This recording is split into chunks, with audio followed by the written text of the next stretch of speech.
बघा, आपला गाजरचा हलवा तयार आहे। मी तुम्हाला सर्विंग बाउलमध्ये सर्व करून दाखवते। याचा रंग आणि सुहास इतका सुंदर सुटलाय ना की कोणालाही मोह होईल। ही रेसिपी तुम्ही घरी नक्की ट्राय करून बघा आणि तुमची रेसिपी कशी झाली हे कमेंटद्वारे मला नक्की सांगा। नमस्कार, मी मृणाल, तुमचं सर्वांचं आपल्या यूट्यूब चॅनलमध्ये खूप खूप मनापासून स्वागत आहे। थंडीचे दिवस आहे ना सुरू झाले तर सगळ्यात आधी आठवण येते ती म्हणजे गरमागरम रसाळ गाजरच्या हलव्याची। आज आपण बघणार आहोत लग्नाच्या पंक्तीत मिळतो तसा दाणेदार आणि झटपट होणारा गाजरचा हलवा। चला तर मग वेळ न दवडता आपण रेसिपीला सुरुवात करूया। आपण सर्वप्रथम आपण साहित्य पाहूया। बघा, मी गाजर घेतलेले आहेत, स्वच्छ धुवून पुसून त्याचं वरतून आपण साल काढून घेतलेले आहेत आणि आता आपण ते गाजर किसून घेणार आहोत।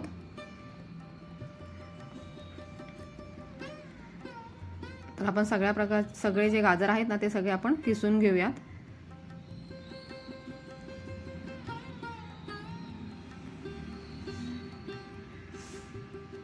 बघा, असं आपण किस पाडलेला आहे गाजरचा।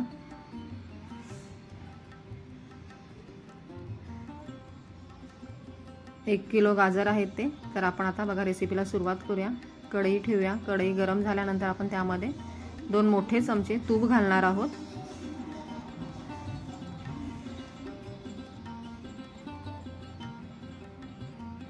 आणि त्यानंतर आपण बघा किसलेले जे गाजर आहे ना ते त्यामध्ये घालूयात।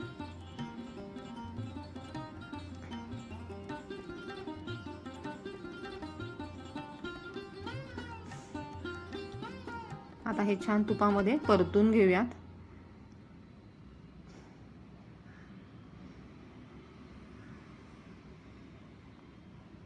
बघा, छान असं आपलं झाकण ठेवून आपण ते छान वाफवून घेतलेलं आहे।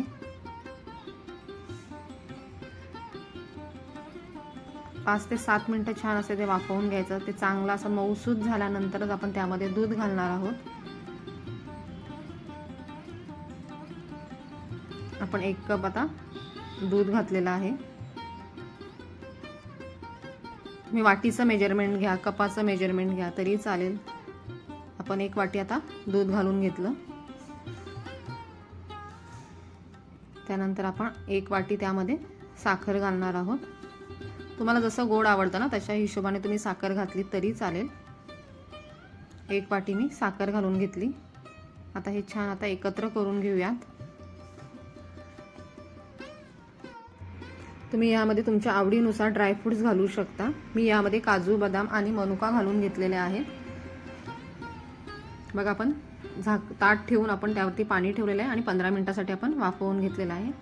बघा, आपला गाजरचा हलवा तयार आहे मंडळी। तुम्हाला मी सर्विंग बाउलमध्ये सर्व करून दाखवते।